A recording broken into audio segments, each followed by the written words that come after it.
ఎంత దూరం చెప్పాలంటే అంత దూరం చెప్తున్నాడు. ఒకసారి నవ్వుతూ అన్నాడు రమణ భగవాన్, ఎవడి దగ్గర ఆడి దగ్గర ఎవడాడు ఆడి ఫ్రెండ్ ఆడు 3వ తరగతిలో స్నేహితురాళ్ళు. రంగన్ అన్నాడు, ఏదో జారి అడిగిన మామూలు ఇద్దరు ఒరే నువ్వంటే నువ్వు అనుకునేవారు.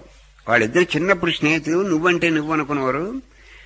నలుగురిలో భగవాన్ ఆ రంగన్ని ఏం చేసేవాడు అంటే 10 మంది ఉండగా భగవాన్ని మన్నించేవాడు, ఒంటరిగా ఉన్నప్పుడు నువ్వు అనేవాడు.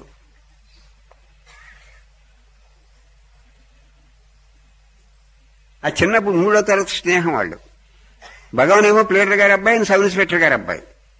రంగన్ ఏమో సబ్ ఇన్స్పెక్టర్ గారి అబ్బాయి, ఈయన ప్లేటర్ గారి అబ్బాయి. ఒకసారి మాట్లాడుతూ భగవాన్ ఎక్కడ మాటలు లేవో, ఎక్కడ సంకల్పాలు లేవో అక్కడ నేనున్నాను రంగన్ అన్నాడు. ఎక్కడ మాటలు లేకపోతే, ఎక్కడ మాటలు లేవో అక్కడ నువ్వు ఉంటే మరి నాతోటి నువ్వెందుకు మాట్లాడుతున్నావు? ఎక్కడ మాటలు లేవో, ఎక్కడ సంకల్పాలు లేవని అక్కడ మామూలుగా ఏదాలాపంగా అన్నాడు భగవాన్.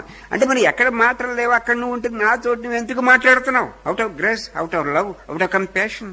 నీతోటి మాట్లాడడానికి కారణం ఏమి లేదు. దయ వల్ల, ప్రేమ వల్ల, ఆప్యాయత వల్ల తప్పించి నీతోటి నాకు ఇది పనుండి మాట్లాడటం కాదు. Out of love, out of compassion, out of మెరిషి, అంతకంటే ఇంకో కారణం లేదు.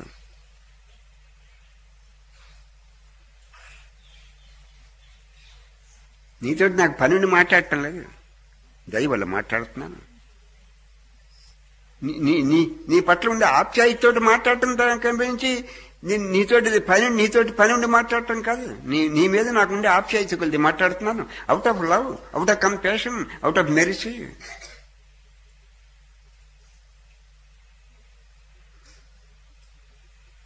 జ్ఞాని చూపే కాదు, జ్ఞాని మాట కూడా దయ్య.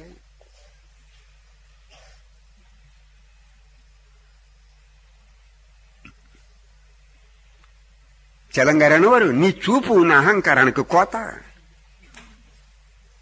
నీ చూపు నా అహంకారానికి కోత.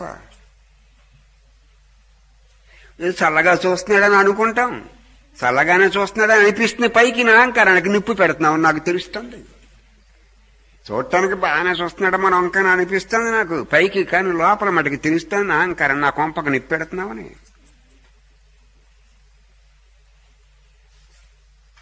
చిరంగారు అంతటివాడు ఎంతటివాడు అందరూ చెప్పుకోవాలి. నేను పూర్వం అనుకున్నాను, పూర్వాశ్రమంలో చిలంగారు అంతటివాడు ఎంతటివాడని గొప్పవాడని అందరూ అనుకున్నాను. ఆడికి నువ్వు నీ దగ్గరికి వస్తే ఆడికి నువ్వు నిప్పెడతావని అనుకోకుండా తెలియకొచ్చాను, ఆడికి నిప్పు పెట్టావు. చలానికి కాకుండా చేసావు భగవాన్. చాటు మాటలు లేని చలని రమణ, చలానికి కాకుండా చేసేసావు.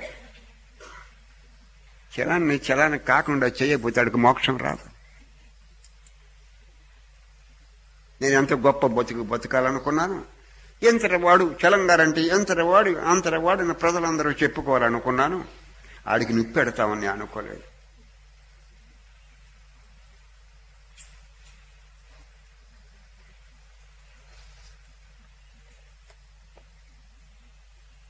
చూడటం చల్లగానే చూస్తున్నావు, నీ హాస రేఖలు నవ్వటం కూడా బాగానే నవ్వుతున్నావు. నవ్వటం కూడా బాగానే నవ్వుతున్నా, బాగుంది నవ్వు అనుకుంటున్నావు. స్మైలింగ్ బాగానే ఉంది, లుక్స్ బాగానే ఉన్నాయి, చూడటానికి కూడా బాగానే ఉంది, చూపు కూడా బాగానే చూస్తున్నావు, నవ్వటం కూడా బాగానే నవ్వుతున్నావు. ఆ నవ్వు ఆ చూపు నా కొంపకు నిప్పెడుతున్నావు అన్న సంగతి కూడా తెలుస్తుంది నాకు.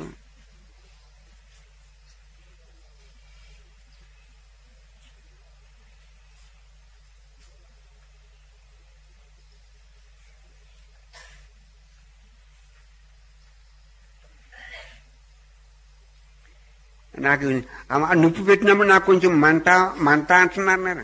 మంట అంటే ఆ మాత్రం మూల్యం చెల్లించకుండా, మంటనే ఆ మాత్రం మూల్యం చెల్లించకుండా నీకు మోక్షం ఎలాగొస్తుందని నువ్వు అంటున్నావు.